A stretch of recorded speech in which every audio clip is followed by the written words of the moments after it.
usus besar atau kolon, usus kecil atau intestinum, rektum, dan anus. Organ-organ yang membantu dalam sistem pencernaan yaitu kelenjar ludah yang terdapat pada kafum oris, hati, dan pankreas. Yang pertama yaitu mulut atau kafum oris dan mulut. Pada saat makan dan masuk ke dalam rongga mulut, makanan akan dihancurkan oleh beberapa gigi. Gigi terdiri dari 4 macam yaitu gigi seri, gigi taring, gigi geraham depan, dan gigi geraham belakang. Gigi seri berfungsi memotong dan memiliki makanan. Gigi taring berfungsi untuk mengoyak-ngoyak makanan, dan gigi geraham depan belakang berfungsi untuk mengunyah makanan.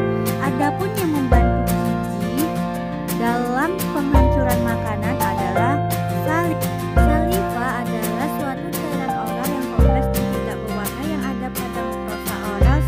Saliva disebut juga kelenjar ludah atau kelenjar liur. Saliva merubah amino pada makanan menjadi gula dan juga melembutkan makanan.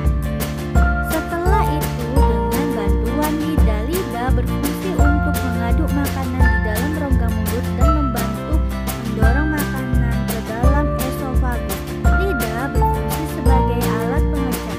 Proses yang terjadi di dalam mulut adalah proses pencernaan secara mekanik dan kimiawi. Proses secara mekanik dilakukan dengan gigi dan lidah. Proses kimiawi terjadi dengan bantuan kelenjar air liur pada saat penghancuran makanan yang telah dihancurkan pada rongga mulut dilanjutkan masuk ke dalam esofagus atau kerongkongan. Kerongkongan merupakan saluran penghubung antara rongga mulut dengan lambung. Otot kerongkongan dapat berkontraksi secara bergelombang sehingga mendorong makanan masuk ke dalam lambung. Gerakan yang terjadi dalam kerongkongan ini disebut dengan gerakan peristaltik. Makanan dari kerongkongan akan dilanjutkan masuk ke dalam lambung. Lambung atau ventriculus adalah kantong besar yang terletak di sebelah kiri rongga perut sebagai tempat terjadinya sejumlah proses pencernaan. Lambung terdiri dari 3 bagian: lambung atas, kardigan, bagian tengah penuh dengan bagian bawah pilorus. Di dalam lambung terjadi gerakan mengaduk-aduk makanan. Dinding lambung mengandung sel kelenjar yang menghasilkan getah lambung. Getah lambung mengandung asam lambung yang berfungsi membunuh kuman, penyakit, atau bakteri pada makanan dan berfungsi mengaktifkan pepsinogen menjadi pepsin. Pepsin berfungsi memecah protein menjadi pepton. Adapun enzim yang membantu juga yaitu enzim renin yang berfungsi mengumpulkan kasein yang terdapat dalam susu. Enzim renin dan pepsin menunjukkan dalam lambung terjadinya proses kimiawi.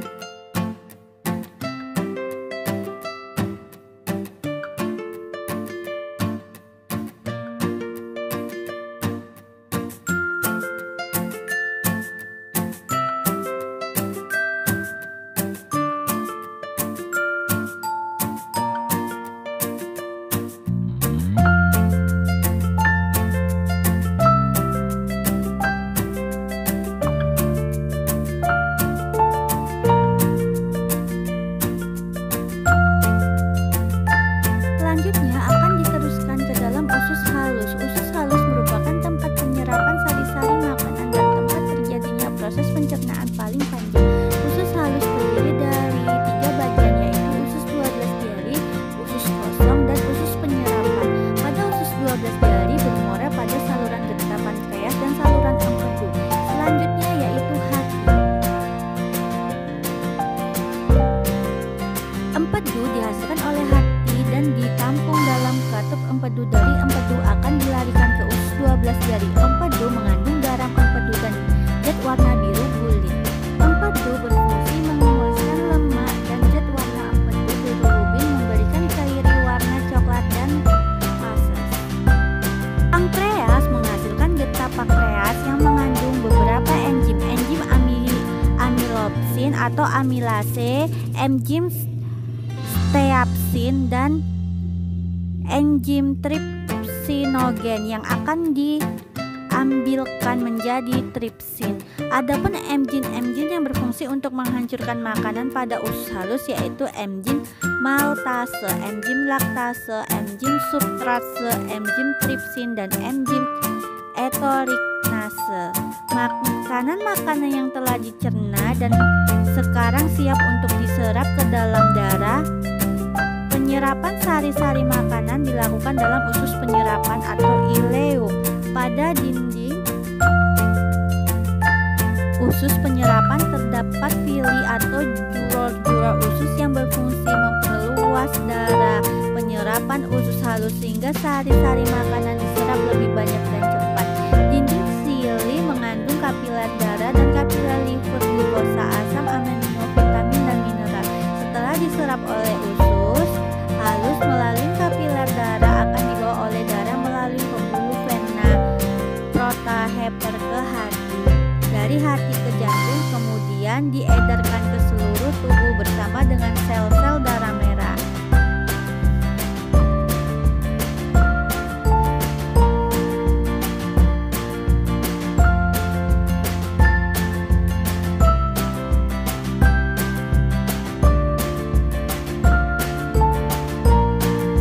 Sari-sari makanan yang mengandung nutrisi disebarkan ke seluruh tubuh akan menjadi energi pada tubuh. Makanan yang tidak dicerna di usus halus misalnya selulosa bersama dengan lendir akan menuju ke usus besar. Di dalam usus besar terdapat bakteri Escherichia. Bakteri ini membantu